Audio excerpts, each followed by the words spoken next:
उत्तराखंड के सबसे सीनियर नेता हरीश रावत आने वाले दिनों में क्या कोई ऐसा फैसला लेने वाले हैं जिसकी चर्चा पूरे देश में होगी, जिसका असर उत्तराखंड की राजनीति पर पड़ेगा, जिससे उत्तराखंड कांग्रेस प्रभावित होगी। हरीश रावत लाल कुआं से हार के बाद इन दिनों आत्ममंथन और आत्मचिंतन के दौर से गुजर रहे हैं। वो क्या करेंगे इस बात को लेकर सोच रहे हैं, लेकिन उससे पहले उन्होंने एक सोशल मीडिया पोस्ट के जरिए एक ऐसा संदेश दिया है जिस पर अब हलचल पैदा हो गई है। हरीश रावत अपने गांव जाना चाहते हैं और वहां जाकर वो काफल खाना चाहते हैं, पुरानी यादें ताज़ा करना चाहते हैं, लेकिन वो ये भी सोच रहे हैं कि पहले मोहनरी जाएं या फिर हरिद्वार में 10 दिन तक एक कुटिया में रहें और वहां मां गंगा की पूजा करें, मां गंगा के जल से भगवान दशेश्वर यानी भगवान शिव का जलाभिषेक करें।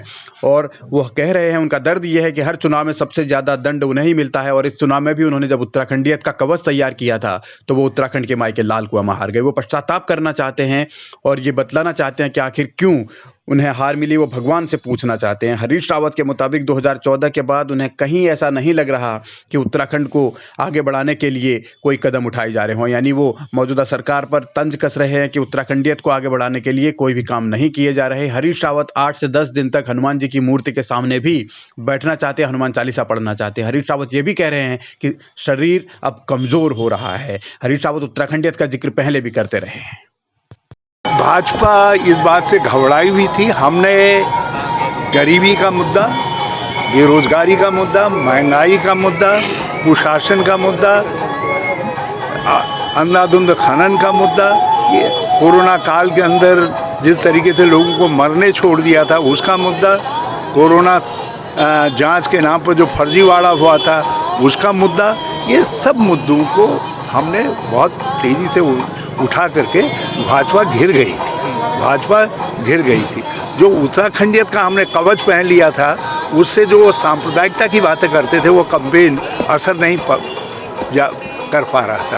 उत्तराखंडियत के मुद्दे पर हरीश रावत ने 2022 के चुनाव का ताना बाना बुना, उसी के आसपास उन्होंने तमाम रणनीतियां बनाई, उसी आधार पर अपना घोषणा पत्र भी कांग्रेस ने जारी किया, लेकिन हरीश रावत का ये पूरा जाल काम नहीं आया। हरीश रावत खुद भी हार गए, कांग्रेस भी 19 से ज़्यादा सीट नहीं जीत पाई। अब सवाल हरीश रावत के सियासी भविष्य को लेकर ही है। संकेत इस बात को लेकर हैं कि क्या हरीश रावत सियासी तौर पर अब संन्यास लेने वाले हैं, क्या राजनीतिक तौर पर हरीश रावत अब बहुत ज़्यादा सक्रिय नहीं रहने वाले हैं। कुछ इंटरव्यूज़ में हरीश रावत ने यह बात भी कही है कि अब बहुत हो लिया, चुनाव नहीं लड़ना चाहता, मेरे दोस्तों की बाहें भी फड़फड़ा रही हैं कि ताकि वो चुनाव लड़ते रहें। तो क्या हरीश रावत ने अब ये मन बना लिया है कि ये चुनाव उनका आखिरी चुनाव था, इसके बाद वो चुनावी राजनीति से दूर हो जाएंगे? क्या हरीश रावत सियासी तौर पर अब सक्रिय ना रहकर सिर्फ सामाजिक तौर पर सक्रिय रहेंगे?